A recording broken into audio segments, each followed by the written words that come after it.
The first time I saw the twin aliens, I was halfway through a lukewarm instant coffee and a midnight broadcast shift at Orbital Station Echo 7. Outpost duty was supposed to be quiet, a watchtower between Mars and the asteroid belt, keeping an eye out for passing debris, lost drones, or unauthorized ships. Nothing ever happened. That night something did. Our sensors pinged at 2:14. A faint electromagnetic signal shimmered across the comm screen, not coded in any known human pattern. The signature wasn't a ship's ID either. It was melodic, rhythmic, almost like singing. "Another glitch," I muttered, tapping the console. "The damn solar storms always mess with the readings." "Not this time," said Director Han, leaning over my shoulder. "That's a transponder. It's alive."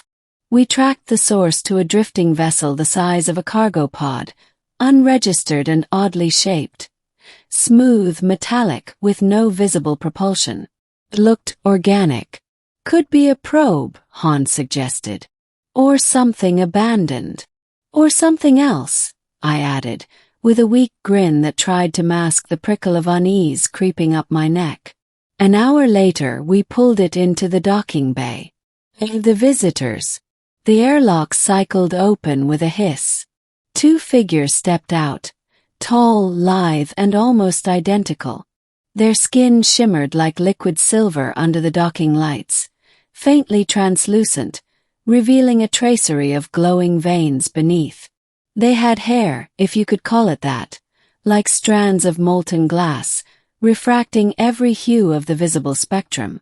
Their eyes were the strangest part. Not round, but vertical slits glowing a pale violet, scanning everything with cautious curiosity. They moved perfectly in sync, one inhaling as the other exhaled, a mirrored dance of alien precision. "I am Tareen," said the first, their voice melodic, layered with faint echoes. "And I am Lorene," said the second, bowing in the exact same motion. "We are bonded. You summoned us." And blinked. "Summoned? No, we, detected your signal. It's just standard procedure." The twins tilted their heads in unison. "Your frequencies aligned with our pairing ritual," Lorene explained. "By your customs, perhaps it means something else." Director Han frowned. "Pairing ritual. Union," Tareen clarified. "Merging of energy. Shared existence."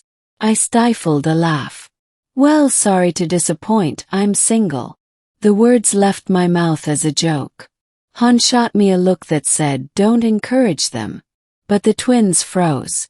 Their eyes flared brighter. "Single," Tareen repeated softly. "Unbound," said Lorene, smiling, if the faint curl of their alien lips could be called that. "Then you seek bonding," they both said together, stepping forward. "Wait, what?"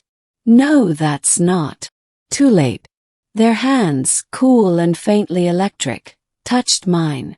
For a second the world exploded in light. To the bond. When I woke up, I wasn't in the docking bay anymore. I was floating in a vast, glimmering void. My body was weightless, my mind wide open. Thoughts, colors, sensations flooded me like an ocean. I wasn't alone. "You are safe," whispered two voices inside my head. "Dream." "Lorene." "What the hell did you do?" I demanded, or thought I did. My words rippled outward like light through water. "You accepted our bond," Tareen replied. "You spoke the initiation phrase. I'm single." "That's not a phrase, that's..." Ugh, it was sarcasm. They didn't seem to understand. Sarcasm, they echoed, tasting the word mentally. An emotional paradox. Fascinating. Then images flooded in. Two beings standing before a cosmic mirror, reflecting each other infinitely. They weren't two separate entities. They were one mind divided in two forms. Twin halves of a consciousness, born from a dying star. Their species, the Alai, communicated through resonance, emotional wavelengths, not words. My "I'm single" joke had matched the precise harmonic tone of a bonding signal. Lucky me. Reap between minds.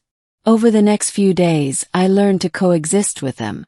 The medical team said the bond was a psychic interface.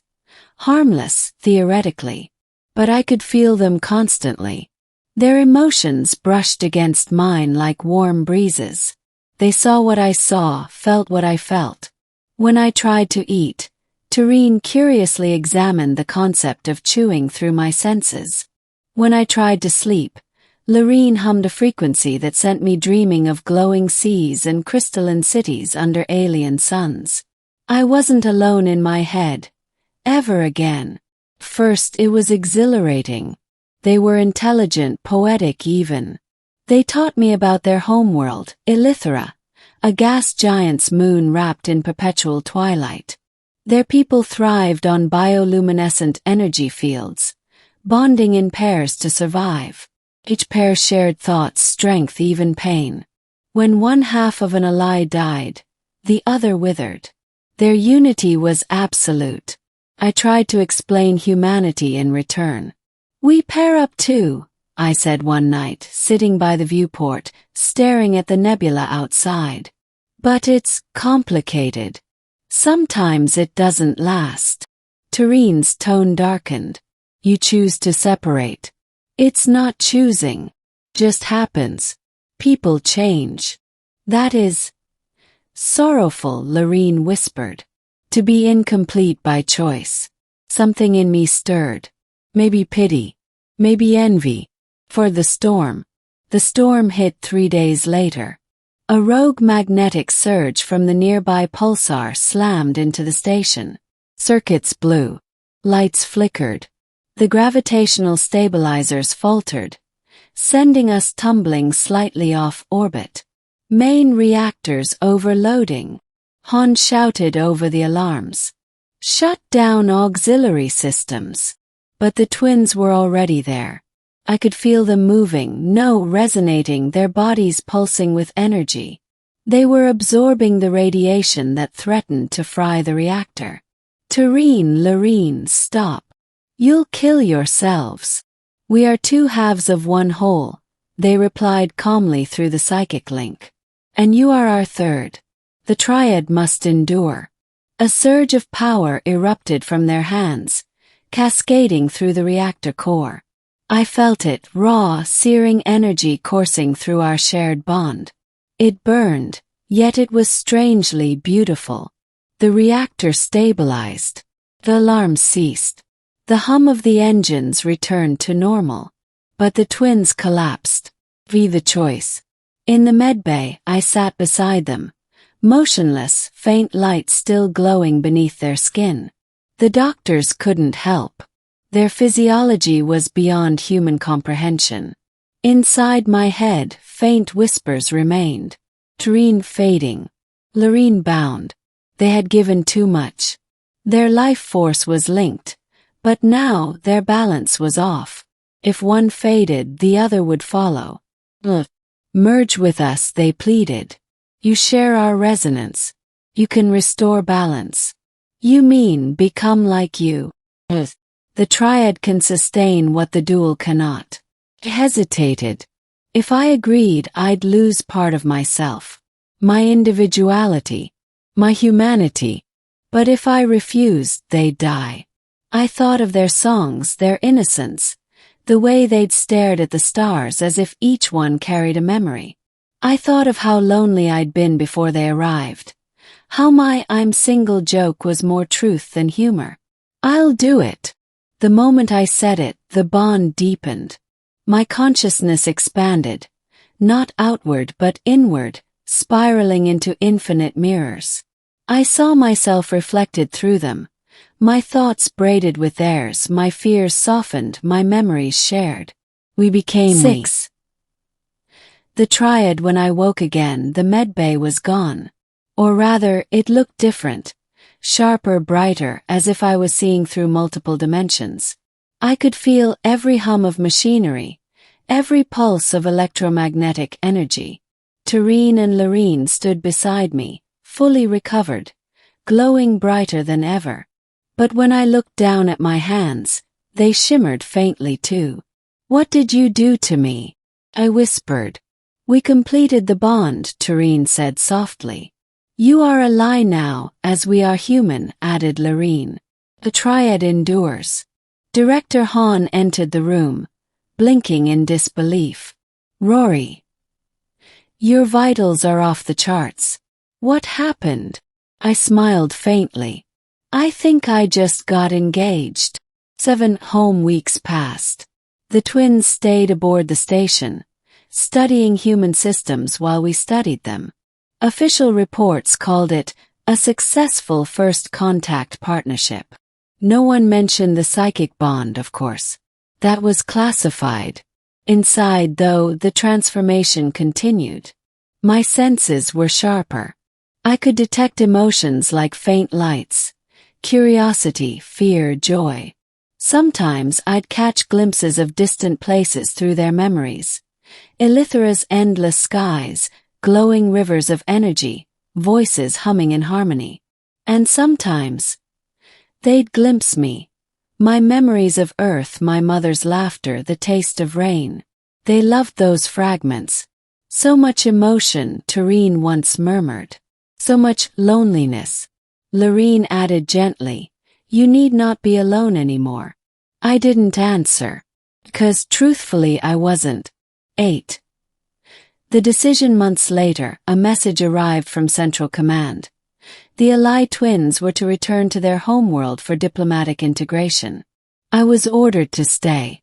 That night, I sat with them by the viewport, staring at the silent stars. "So this is goodbye," I said. "It does not have to be," Loreen replied. "The bond transcends distance." "Maybe for you," I said quietly. "But I'm still me. Still human." Tureen placed a hand over mine. "You are both. You are bridge." The next day they left, their ship vanishing into the darkness like a falling star. For the first time since they arrived, my mind was quiet. Me. And that emptiness hurt more than I expected.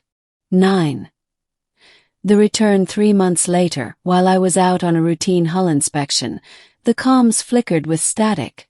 Then a familiar hum filled the air. My pulse quickened. "Ori." The voice was faint but unmistakable. "Tureen. Loreen. The triad endures," they whispered. A pulse of light appeared beyond the station, brighter than any ship beacon. Then silence. A soft warmth filled my chest, spreading through every nerve. They weren't gone. Not exactly. They were inside the stars themselves, resonating through space, waiting. I smiled, my breath fogging the visor. "Guess I'm not single anymore." Epilogue. Years later, people still talk about the Ally encounter. The scientific papers describe it as quantum emotional entanglement. The theologians call it divine union. But I know better. It wasn't science or faith. It was connection, the kind humans spend lifetimes chasing, sometimes finding, often losing. And every night when I close my eyes I feel them, Tureen and Loreen, like twin heartbeats echoing in the dark. Maybe they took my joke too seriously. Or maybe they understood it better than I ever did. Because somewhere out there, among the infinite stars, we are still together. 3 hearts, 1 resonance, forever bound.